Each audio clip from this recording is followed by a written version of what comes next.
Business Continuity Plan atau BCP merupakan sebuah dokumen yang telah diuji yang digunakan oleh tim recovery sebagai guideline prosedur untuk melakukan recovery layanan IT apabila terjadi gangguan yang disebabkan oleh bencana.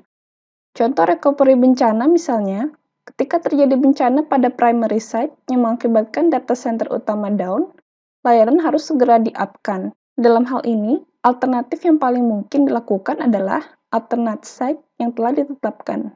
Waktu recovery antara layanan down dengan layanan up, walaupun dari alternate site diharapkan tidak lebih dari RTO atau Recovery Time Objective. BCP Life Cycle meliputi 3 fase yaitu sebelum, selama, dan setelah terjadi bencana.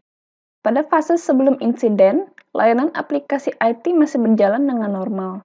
Perusahaan harus membuat sistem yang handal dan mempersiapkan organisasi dalam menghadapi bencana. Pada fase selama terjadinya insiden, layanan aplikasi IT mengalami gangguan.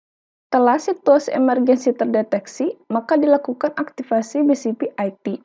Penyelamatan korban luka jika ada menjadi prioritas utama.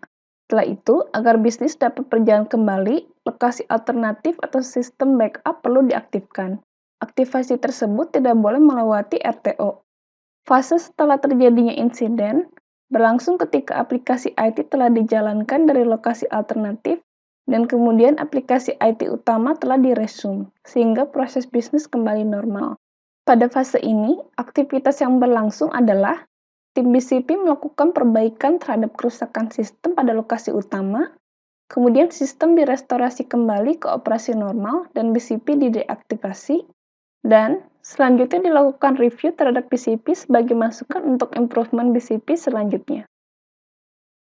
Beberapa asumsi yang digunakan dalam pengembangan BCP diantaranya, BCP harus bisa mengcover kerusakan terburuk dari suatu perusahaan, jumlah staf harus memadai, staf harus bisa memahami rencana yang ditrainingkan kepada mereka, dan equipment di lokasi alternatif tidak diambil dari lokasi utama. Ketika terjadi bencana, sistem tidak harus selalu pindah ke lokasi alternatif. Apabila waktu untuk memperbaiki kerusakan diperkirakan kurang dari atau sama dengan waktu untuk mengaktifkan lokasi alternatif, maka sistem tidak perlu pindah ke lokasi alternatif. Sedangkan apabila waktu untuk memperbaiki kerusakan diperkirakan lebih dari waktu yang dibutuhkan untuk mengaktifkan lokasi alternatif, maka sistem harus pindah lokasi.